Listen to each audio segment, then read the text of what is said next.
Hello friends, welcome to my YouTube channel. आशा करछि आपण समस्ते भलरे थिबे। तो दर्शक मैंने आज ये वीडियो रे मु आपनको भारत रे घटिथिबा किछि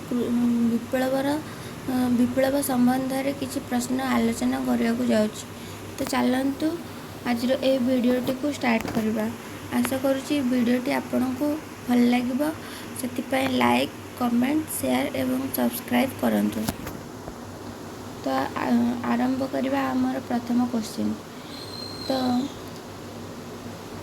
आमर सबुज विप्लव कौन पाई होइतिला?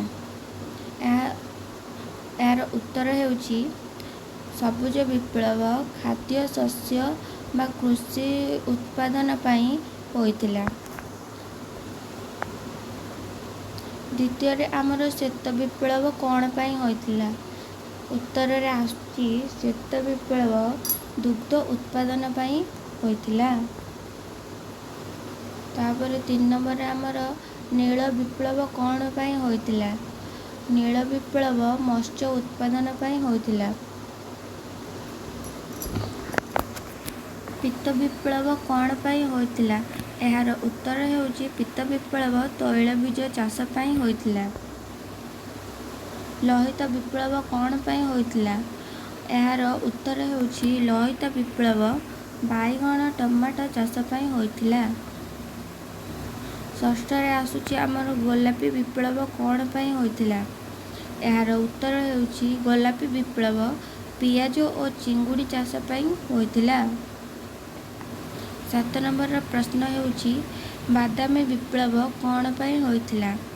एहार सठिक उत्तर हेउची बादामी विप्लव महुमासी चाष पाई होइतिला। 8 नंबर क्वेश्चन रे हमर आछि चिरहरित विप्लव कौन पाई होइतिला? एहार सठिक उत्तर हेउची चिरहरित विप्लव कृषि क्षेत्र रे समस्त प्रकार विकास पाई होइतिला। 9 नंबर रा प्रश्न हेउची स्वर्ण विप्लव कौन पाई होइतिला? एहार सठिक उत्तर हेउची स्वर्ण विप्लव फल और फूल चाष पाई होइतिला। 10 नंबर रा प्रश्न हेउची स्वर्ण तंतु विप्लव कौन पाई होइतिला? एहार सठिक उत्तर हेउची स्वर्ण तंतु विप्लव झट उत्पादन पाई होइतिला। 11 नंबर प्रश्न वृत्ताकार विप्लव कौन पाई होइतिला? एहार सठिक उत्तर हेउची वृत्ताकार विप्लव आलू और टमाटो पाई होइतिला।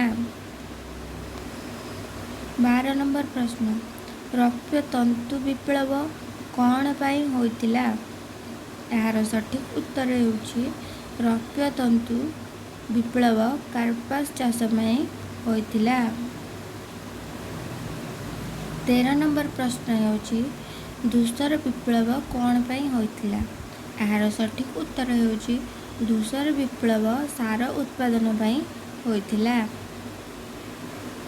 14 नंबर प्रश्न हेउची कृष्ण विप्लव कौन पाई होइतिला? एहार सठिक उत्तर हेउची कृष्ण विप्लव गृह निर्माण और तैल उत्पादन पाई होइतिला। आशा करूची वीडियोटी आपनको भल लागिथिबो, सेतिपय मो चैनल को गोटे लाइक और सब्सक्राइब करंतु। धन्यवाद।